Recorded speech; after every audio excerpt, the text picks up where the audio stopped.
Well, hello and welcome to PM Express Personality Profile. Now, you're wondering, what is he doing, 60 feet up in a Ferris wheel?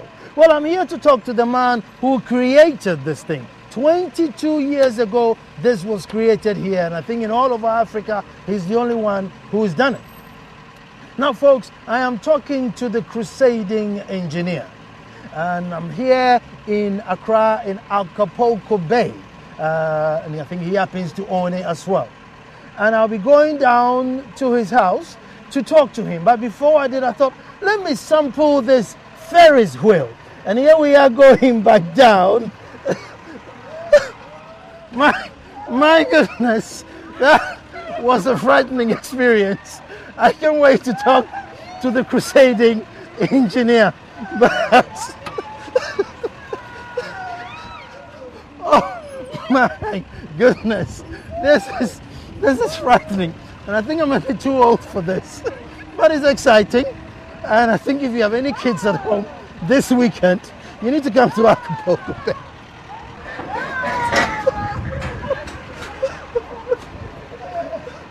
The ultimate intro, if I may ask, if you can help me out. If you can help me out. This has been the most exciting intro I've ever had in any show, if it is. It was scary, it was fun, it was exciting, and I can't wait to talk to the guy who did all this. Stay tuned, and right after the break, you'll know who I'm talking about, the crusading engineer.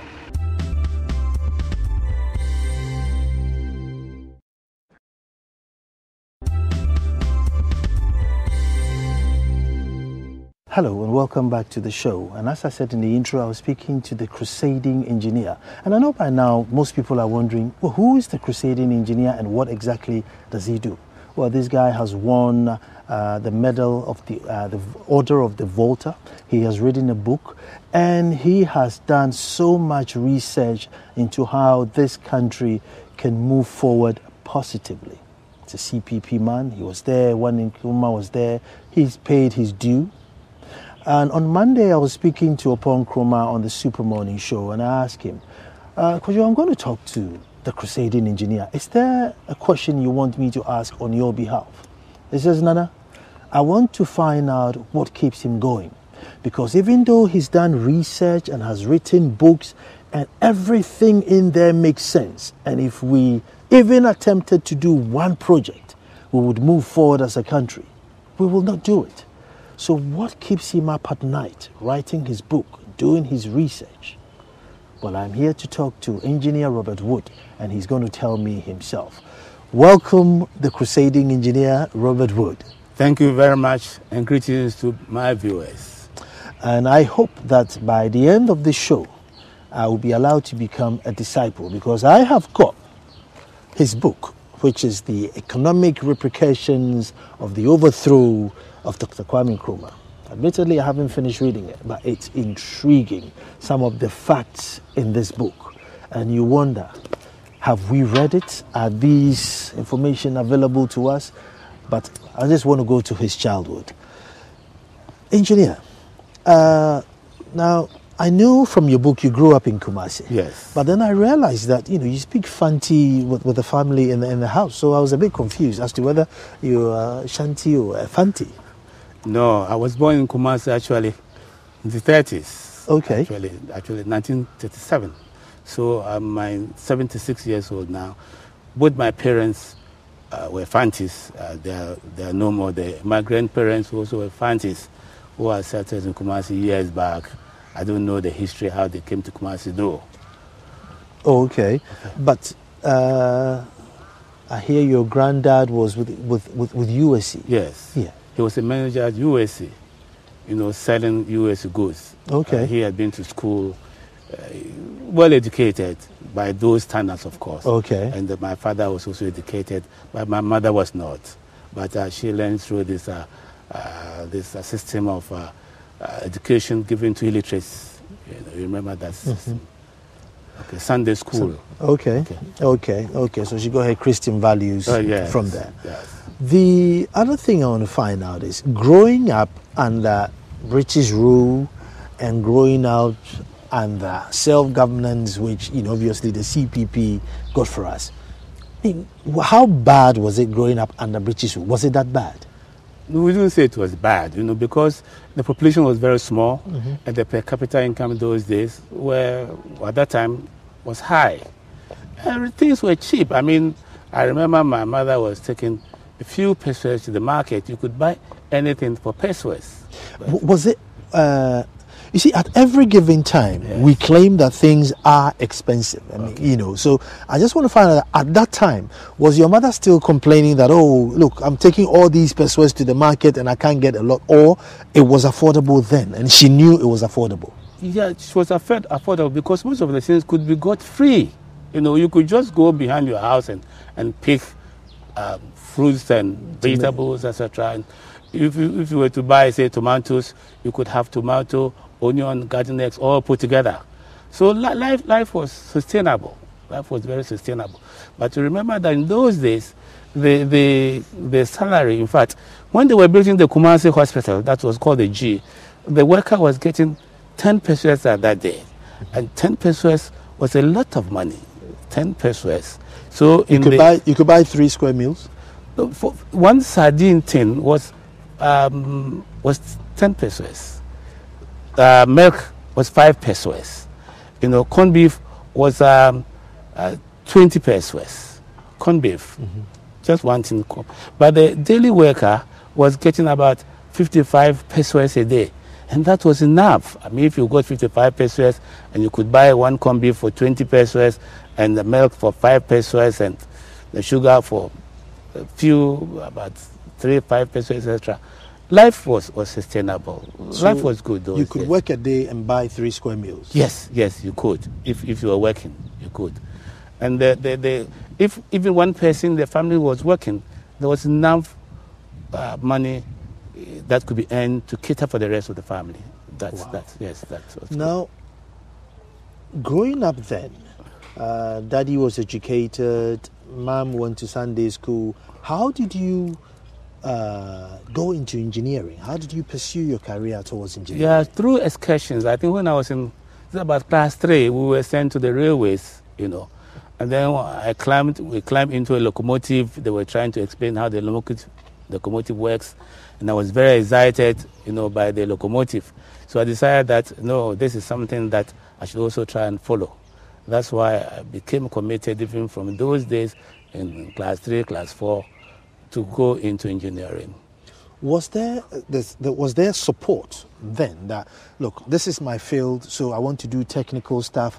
Was there the support there? There was great support. I finished 6th form and I did physics, chemistry, mathematics, etc.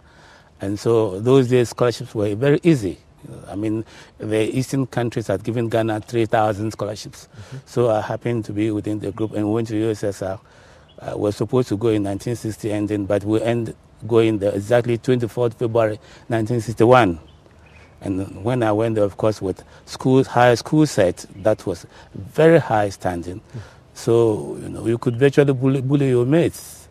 And that was the time of the space race. And we were very excited. In fact, even when I was in Form 5 in the 50s, I knew the takeoff speed of the rockets at that time, being the 18,000 miles an hour, and the operating speeds being over 21,000 miles an hour. That's something I knew when I was in Form 5, because we were excited by this space race, and Ghana was really was there. We went to 6th form debates, etc. We were discussing all these things, but unfortunately, things have changed right now. You said something. Ghana was there. Yes. You see, today, if I went to sit at a bar or I went to a party or a social gathering with my friends, the general conversation is that, oh, as for Ghana, there's no hope. We're finished. We just have to just hang in there. We die and go and hope to see what will happen. Anytime you speak, predominantly, we say there's no hope. At that time, your 20s and 30s, if you met at a bar with your friends, did you also say, oh, there's no hope, or did you see hope? I mean, what was the line of conversation there? There was so much hope. You remember the Akusumo was being built, and then many factories were simultaneously being built. From 63, hundreds of factories were being built. And there were songs around Tema Ejumabo. I mean, so there was a lot of hope for the Ghanaian. And because of the reliance on science and technology that Nkrumah actually imbued in us, nobody could imagine that in 2013 we would be in this situation. It was not possible to imagine that. We knew that would have been very, very far ahead. There was no doubt about that. Totally no doubt. We had built the UST. There were a lot of technical schools. I mean, things were happening. You could feel it when you are in. You could just feel the atmosphere. It was very challenging, and you wanted to be part of it. The other thing is, yes, you see, with all the hope that was in your era and all the hopelessness in our era, I want to find out how much percentage of this hopelessness is from your era, because most of the people governing today were educated by Nkrumah. They went through that era, and now they've handed the reins of power to them, and clearly they are not doing a very good job of it. So, I mean, did you contribute to this hopelessness? Well, we didn't contribute. But don't forget that it was our generation that created the wealth in this country. Our generation created it. All those factories that we talked about and so on were created by our generation. The problem came when the process was truncated at the 1966 coup. It was obvious. I mean, literature shows us that the whites, the Europeans, the Americans were not happy at the pace at which Ghana was developing. So everything was done to truncate the process. For instance, you know that the Akosombo hydropower was commissioned 1966, January 22nd. And 1 month after that, the coup took place because they knew that with cheap power, those factories were going to be sustainable, because before then, all the factories were running on diesel engines. So it's a deliberate truncation of the process that has brought us to this process. And don't forget that most of the things that were good, when the coup came, they managed to more or less take it over.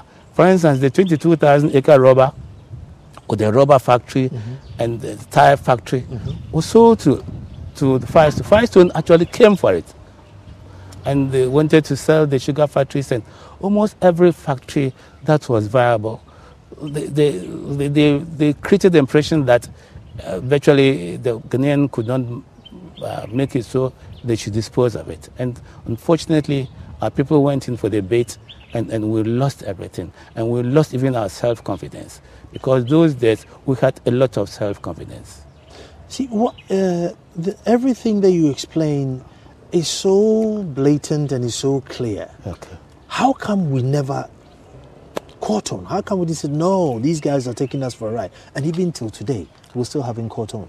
Yeah, the mindset of our people, those days, Nkrumah believed the Ghanaian could do it. You know the history of how the medical school was set up and how so many other things. Don't forget that we even had female pilots. That was in the 60s. But right now, last week or so, I was reading about, I think, one of these East African countries, jubilating the fact that they have produced a female pilot.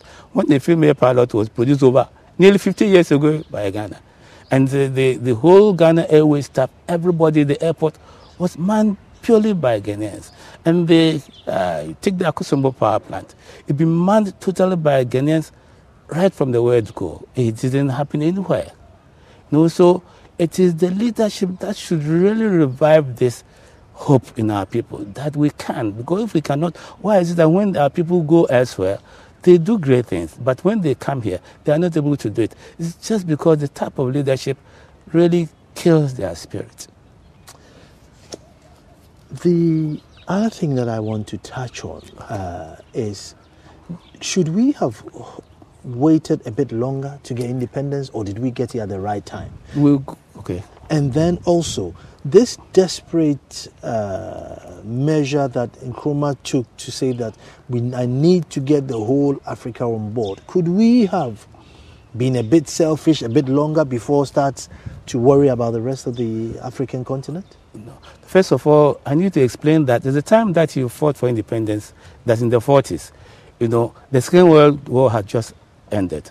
The British and the Europeans were not interested in war anymore, because the Africans who fought in the Second World War had seen the myth of the superiority of the white man had been broken as a result of their interactions. I remember my own father telling me that in Burma, the Ghanaian contingent was in Burma fighting the Japanese, and they virtually routed them. The Japanese were shouting, "Oh, Africa, oh, Africa." They were virtually routed. So it gave our people a lot of confidence, and that the myth that the white man was superior totally disappeared. So, India too had got independence in 1948, and if Nkrumah had waited, maybe the Europeans would have recovered, the economic power, and it have been they wouldn't have agreed to give independence at that time.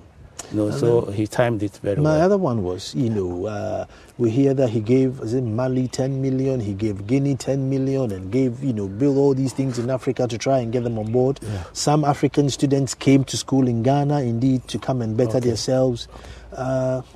Did we reap any results? Yes, we did. You see, Guinea, for instance, the French wanted to keep their territories as part of France. And Guinea was the only country that decided to opt out. And when it opted out, the French cut off all aid to Guinea. So that if Nkrumah had not gone to aid Guinea, Guinea would have fallen back into colonialism.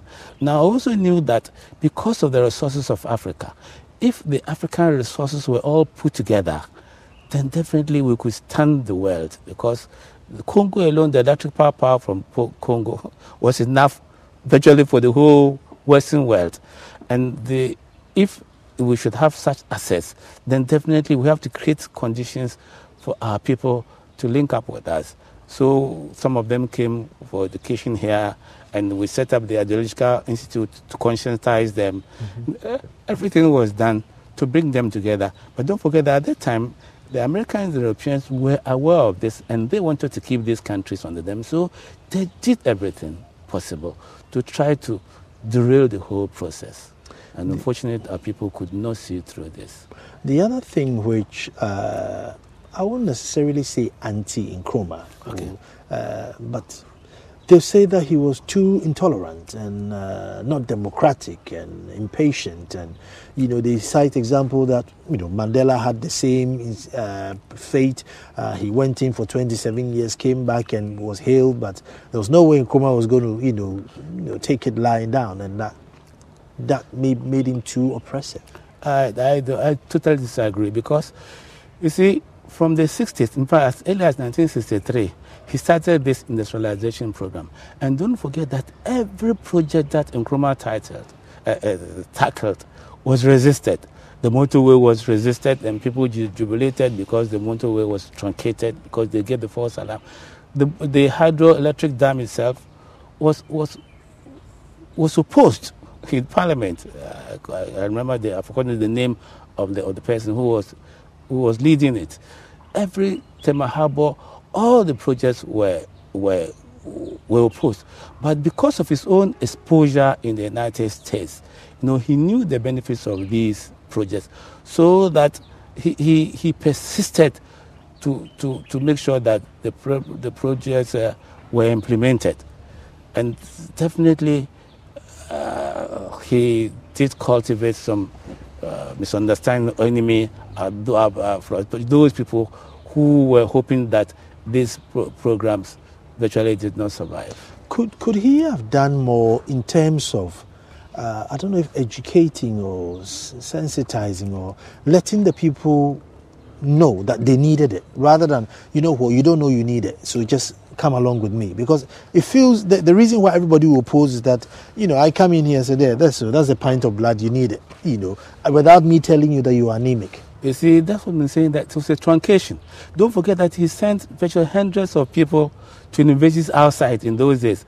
The program had actually started in 1960, but 61, the first batch, for instance, we went for about 80-something. Mm-hmm. And these people who had been conscious and who really understood the programs, could not come back before the coup took place.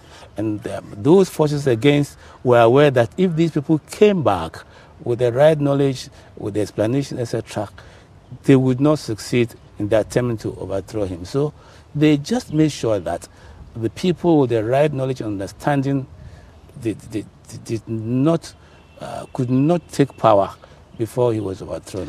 What would you say about Achampon's rule? I don't know what people will say, but I think if I take Nkrumah off, Achampon is my next hero. He was very genuine, and he wanted to restore the Ghanaian dignity, you know. And he had the misfortune of the Arab-Israeli war that when the price of fuel between $3 and $4 a barrel went up to over 30, you know, 30 to nearly $40 per barrel. That really derailed the Champions program. But the Champions time, the economy actually recovered. And had it not been this war that virtually made it impossible for him to run because of the high energy cost, I think this country would have been better off. Just before I take a break, why do you think history has dealt him such a hard blow? Because you rarely hear of him. The history has also done Nkrumah a hard blow, because when people really go in to find out exactly what he did, then those people who had overthrown him might not find the justification. I believe that you have read this book.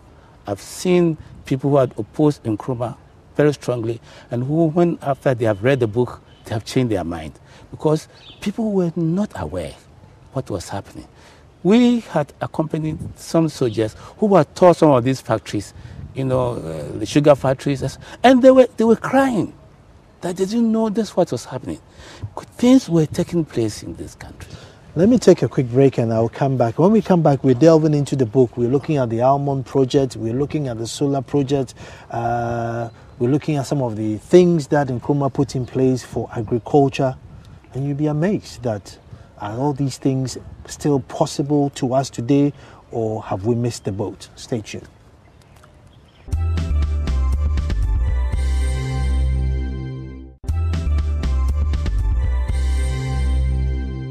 Hello and welcome back to PM Express Personality Profile, and the personality I'm speaking with today is the crusading engineer Robert Wood. Now, he's written a book, Economic Repercussions of the Overthrow of Dr. Kwame Nkrumah. Very, very revealing.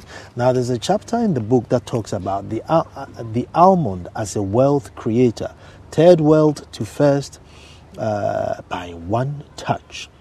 Now, it talks about, I'll just give you a brief rundown. It talks about how we should focus on almond, extract the oil rather than thinking about crude oil or palm oil.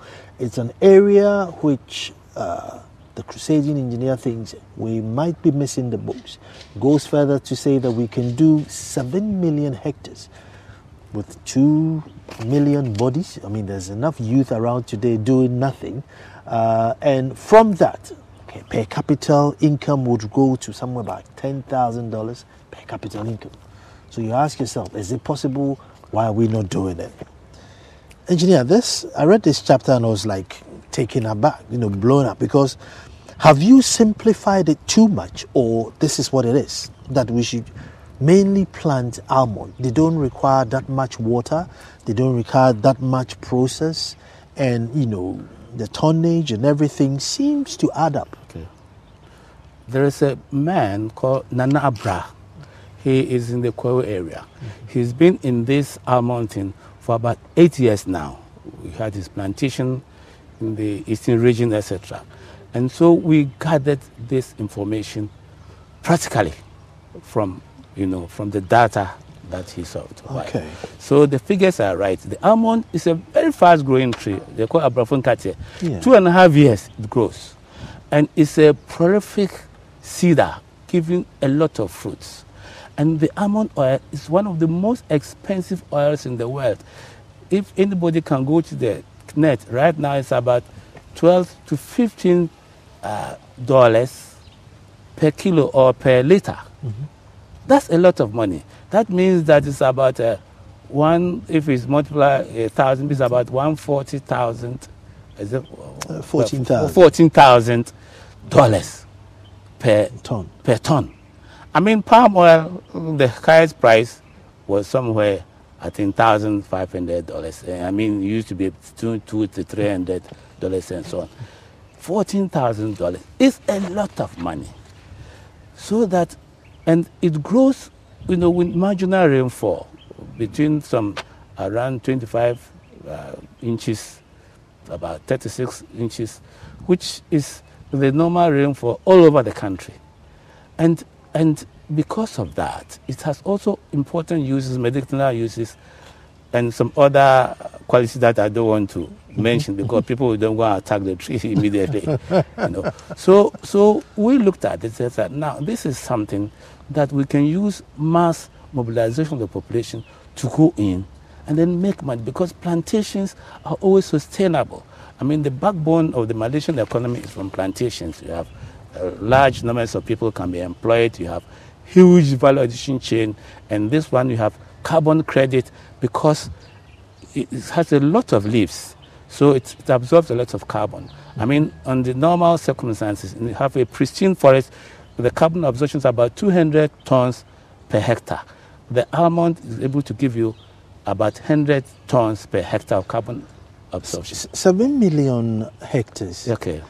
Would it not affect vegetation? Because it's not the natural vegetation, like the grass and the little insects. Wouldn't they be affected at 7 million hectares? The fact is that we have so much unlimited, unutilized land here. There cannot so much if you are driving anywhere towards the Volta region, the Afram Plains. The land is there. The land is there for us to use. And we must use the land. Go to the northern part. The land is there. Nobody using the land. And this will, apart from that, affect the rainfall part. So we need to look at the almond. It's so easy to cultivate.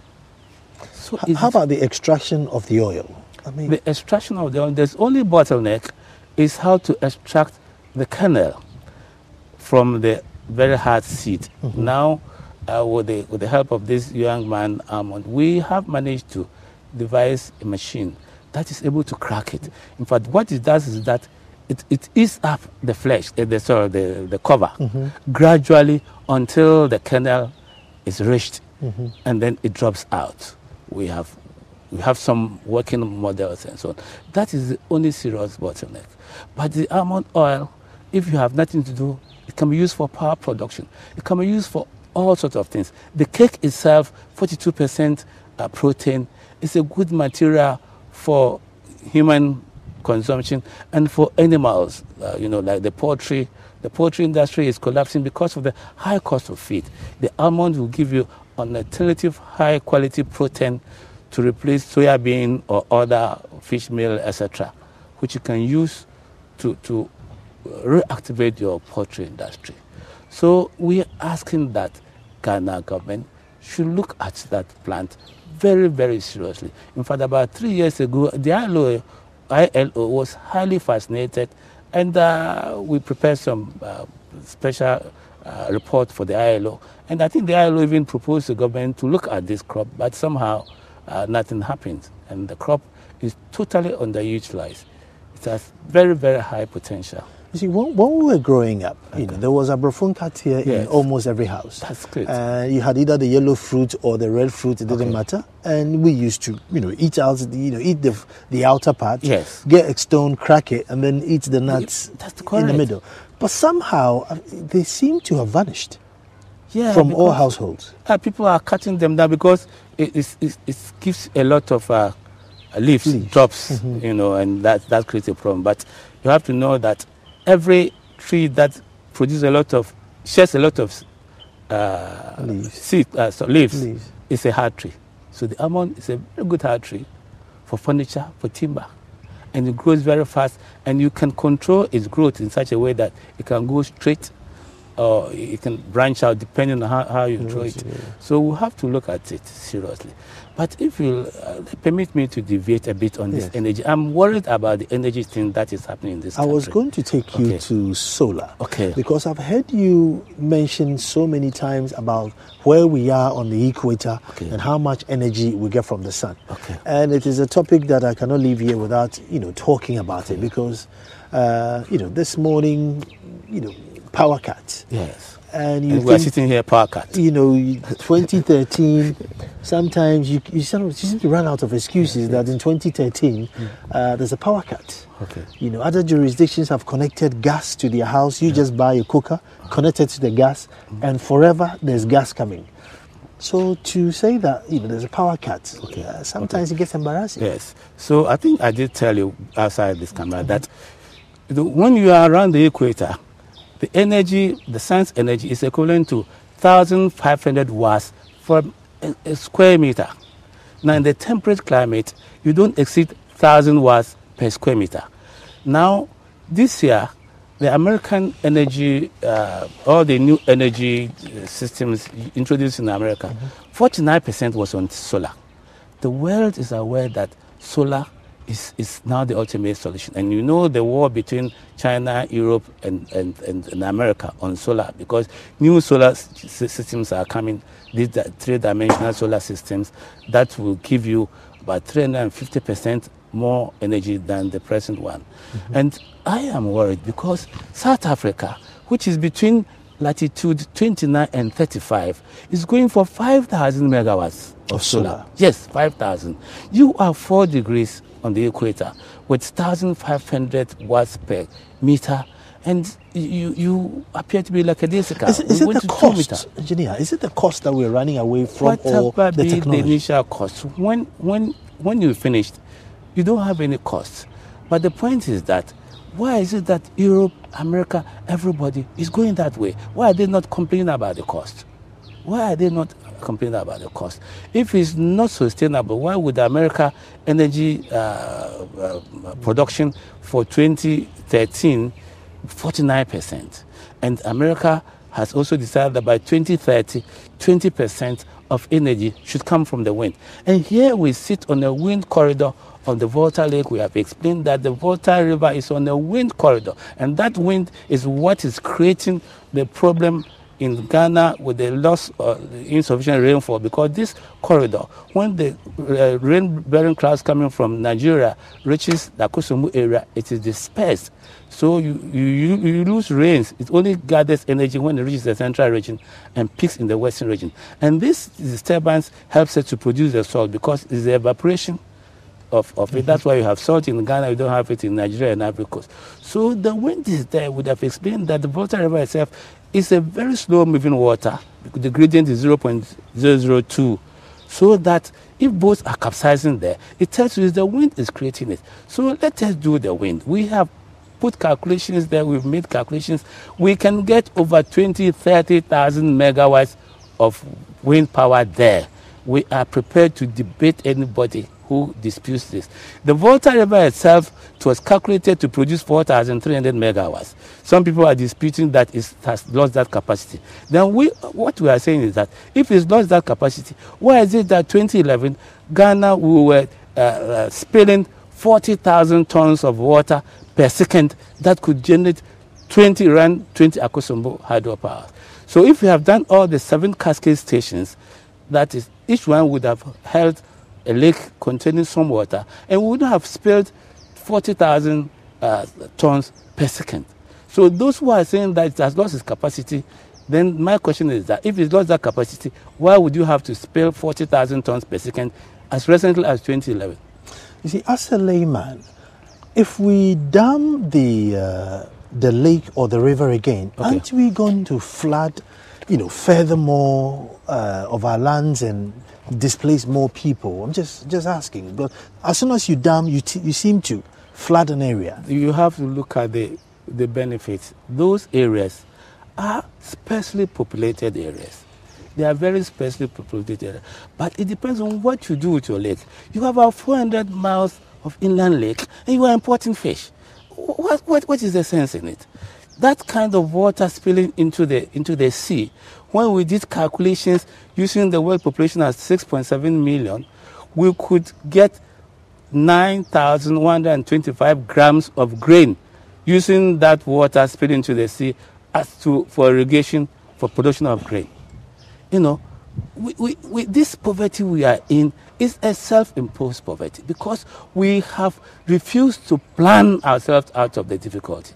We want to see any plan that will take out of this difficulty. Last week when we met, I was telling you that 2014 we imported 42 million Ghana cedis of rubber ties and inner tubes. We have a rubber plantation. We have a rubber factory. 2012, we imported 280 million. It's still going up. And we are exporting our latex, and nobody is talking about reactivating the rubber factory. For how long can we continue running this country that way? Isn't it amazing, the sort of leadership we have? But then again, they say the quality of the leader depends on the quality of the supporters. Okay. So somehow, we have all played a part in choosing these sort of leaders who don't have these foresights to know that if I have a rubber plantation, I don't go and import rubber. So we are all to blame, but we seem to always point a finger at the leaders and leave ourselves out. Now, we are all to blame. There are people like you. I have. Now, to talk about this man in atomic energy. Oh my God, I have forgotten his name. He's the leading man in atomic energy. Oh my God, Professor Christ. Now, he spends less than 1/3 his time in Ghana because the outside world is using him. And we have so many specialists that are not being used. We have people at Boeing. Ghanaians are there. But because there is totally an absence of a clearly defined national development program where these people could find place in this system, they are living and we are getting nowhere. So let us please make every effort to draw a clearly defined national development program with quantifiable targets. It should not be possible for people to steal because we are running the country as if we are dancing high life and people are sitting left and right because there are no standards, there are no limits, and things are just not going right. Before I forget, Kwame Nkrumah's question. Indeed, it is my question as well, because I spoke to engineer before I came here, and that was one thing that I was surprised that Kojo also wanted the same, wanted me to ask the same question, and that is, what keeps you going? Because as a nation, as a people, we've become very selfish, very intolerant. If you're not MPP, NDC, you're not part of the game. And here you are with your research and your book, stay up night and do all your research, knowing very well that, as it says, what keeps you going? The Bible says, knock and thou shalt be opened. Yeah. So you have to keep knocking and knocking and knocking. We've been knocking, I don't know for how long, but here you are coming in right now to also carry on the message and even agreeing to become an apostle of the crusade. That crusade that we have to create our own capacity to build our own machines, because in 57 years, you can't build a bicycle, you can't build anything. You have higher education institutions like KNU, USA, etc. And this is why we are crusading. We are crusading and we are showing, hoping that one day people will hear. See, what surprised me, what makes me sad is that we went to school with the Cubans. In fact, the Cubans came and met us in the US with the Russians, and we're beating the Russians in their own classroom. I see my mates building the helicopter gunships, they are building spacecraft, and these are people that we beat them in our classrooms in the 60s. The Koreans, the Chinese especially, were studying in the USSR with us, the Iraqis, and we're beating them. Then I see where the Iraqis are, where the Iranians are, where the Chinese are. I ask myself, these the people we're beating, where is it that we are at this point? So we will keep shouting. That's one I'm not going to stop. I'm 76, I know 90 I'll reach. But I'm going to break your ears, Ghanaians. We're going to make so much noise that you have to listen, that it is possible to reach wherever any nation has reached, because we have 2 eyes, 2 ears, lips, hands, like all of them. So we will not give up. Now, I know your family is into solar energy, and I'm sure the clips will be on the screen for them to see how the solar panel works. And also, I did my introduction on your, wheels there and your machines that you built. And you built these machines ages ago. Yes. The Ferris wheel was built 22 years ago. The British built their, what you call the London Eye, to the year 2000. We built it how many years earlier than them. And we put in even effigy of Dr. Nkrumah revolving and going anti-clockwise and saying, Ghana, I'm tearing my grave. Why are you going back? And we thought this should be a landmark here. But we are not even looking at it. We go and film the London Eye, which is only much bigger than us. That's the only difference. But there is no Ferris wheel in the world with an effigy even that rotates. And yet Ghanaians are not even appreciating it. So as for the talking, and this all continue.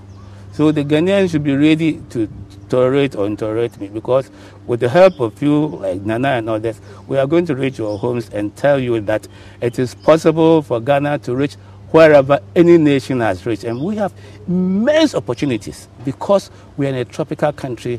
You have a lot of rainfall, you have a lot of solar, you have a lot of people who have no work to do, we have land. And all the things that we need to do has been done by other people.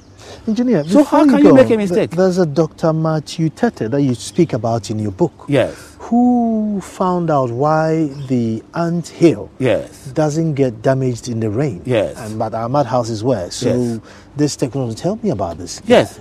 He investigated and actually managed to synthesize the material that the ant uses to build the ant hill, so that when it rains, the ant hill does not wash off. And actually built some houses in Ghana. He built some houses at Dansuman Junction there, and Dansuman, and those houses are there, right? The matter is in court. You know, so we have people who have knowledge. Now, Dansuman was called Akoko Photo because that was the biggest poultry in Africa.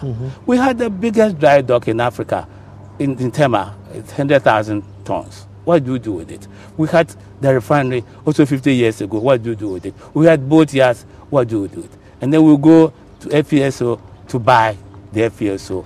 When they didn't have those three major facilities that should allow us to build an FPSO, that's a FASO, that is drilling production unit in the Western region. And even at this time, we are not taking any steps even to replicate it. So it means that in the next 50 years, we will still go and buy it. So what kind of people are we? Replication. It's amazing that, because I've heard you mention it. What will ginger is, because most countries buy a product, dismantle it, see how it was done, and you do it. And I'm going to link it to Kwame Nkrumah University of Science and Technology. They seem to come there and repair everything that we import, transformers, big machines. But why don't we have the culture of just replicating, even not inventing, but just replicating? Okay, that must be a state policy. In fact, the Koreans, as I said, we built our KU University 15 years before the Koreans did it. But what they did was that they go to school half day, and then other half day, they go in for practicals. So the Korean scientist or engineer comes out from school, he has that knowledge to build the machine and equipment directly, but it was supported by a state institution with advanced machine tools that you could assess. And this is what we've been advocating. And then United Nations actually helped us to put in feasibility studies that will allow us to put up an advanced machine tool center that will give us the capacity to replicate all the machines. This document has been with the ministry since 2005, and nobody is talking about it. We only require $20 million to give us that capacity. You bring a recruiter, you wall the place, you dismantle, you replicate it. So you move on. For how long are you going to be relying on the white man's goods when the price of cocoa has virtually not changed for 70 years? But look at the price of VW and other cars 70 years ago. VW was £500 in the early 50s and 60s. Right now it's more than $30,000. Your cocoa price has not changed dramatically for 70 years. So how long are you going to be in this situation? Do you think multi-party system has played a role in our downfall or our stagnation? We need that kind of leader with that spirit, can-do spirit, that I am going to do it. But I don't think that those South Koreans are less stupid than we are, or the Malaysians. I don't think that. But and we have the people. There are people around us. But unfortunately, because of politics, some of these people are scared to go to politics because of mudslinging. So that we also need to take steps to sanitize our political system, how they brand people, knowledgeable people, they will destroy you. And I know a professor at Legon who's so good, he wants to go to politics. The wife tells him that if you go to politics, I'll leave you, because he doesn't want the husband to be smeared. So when we create this kind of politics in such a way that people with knowledge will shy away, then where can we leave this country? The good people are always sitting by. Yes. And I'm glad that you're going, keep going. The other thing, which probably this professor's wife is right in saying, is that the very people that you stand up to speak for are the ones that go against you. Yeah, people must be educated. Most of the people, they do these things because they are not educated. And I'm really appealing to you, and especially the people of the media. Please build yourself sufficient knowledge so that you do the right things for our people to follow. Because don't forget, we have over 50%, 60% of our people are stuck illiteracy. They don't have access, they don't know what is happening outside. Things that are happening outside is awesome. Awesome. There are now systems that you can print a bicycle in your room, print it and ride on it. This is the latest technology called three-dimensional printing. Things that are happening outside are so awesome. And that is my fear, that if we do not quickly come on board, the whole thing will scar us, because the gap between the advanced technologies and us will be so big that it will scare us. Oh, we can't, and we give ourselves up. So this is time to go in for the technologies. We need to go in for the nanotechnologies. We need to go in for all the things that the white man is doing now. Are we not there yet, engineer? Has the gap not been so big that we are scared to catch up? I don't think you are scared, but I'm not scared. I'm not scared, because we can make it. And we have a major advantage, because their endpoint is our starting point. The Chinese, they bought the Airbus recently. They have replicated the Airbus. I knew in the 70s, they bought locomotives from Germany. They created some problem. They had some problem with the Germans. They went away. 6 months, they started building those locomotives. And the Chinese are building the fastest locomotives in the world, because the starting point was the end point of the Germans and the other countries. So this is exactly what we need to do. But we have to have that strong leader that we can. And I don't want people to explain problems, but they must solve the problems. We must not say we are going to increase the fuel price. What do we do to replace the fuel? We can go in for biodiesel. We can go in for other things, ethanol. Not say, let us increase. But meanwhile, other countries like Brazil and so on, they go in for alternative fuel. But we say, no, we don't have it, we increase it. That is very negative. That is unacceptable. Engineer, I have really enjoyed this conversation. Okay. I wish I had 3 days here with you to go through the books, but I will look for another opportunity to come, because there's more that we need to talk about. And now that I am on board as a disciple, I think we need to keep talking, since we have become the talking generation. But we urge the younger ones to become the doing generation. My name is Nana Ansakwao, and you've been watching Personality Profile.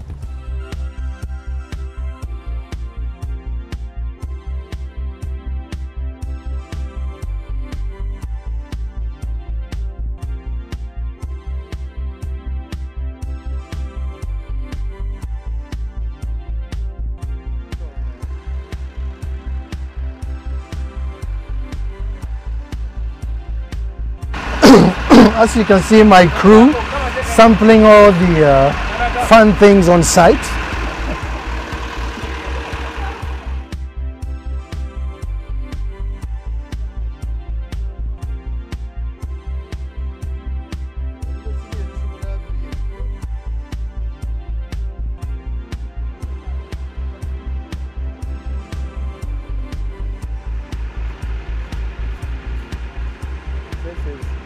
demonstrate the fact that we need to change the structure of the economy. So I said, let's change the structure of this economy. That's the message. Change the alive. Holidays, very life, go alive. But these are zero bouncing castles. Okay.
baobab tree. No, this is the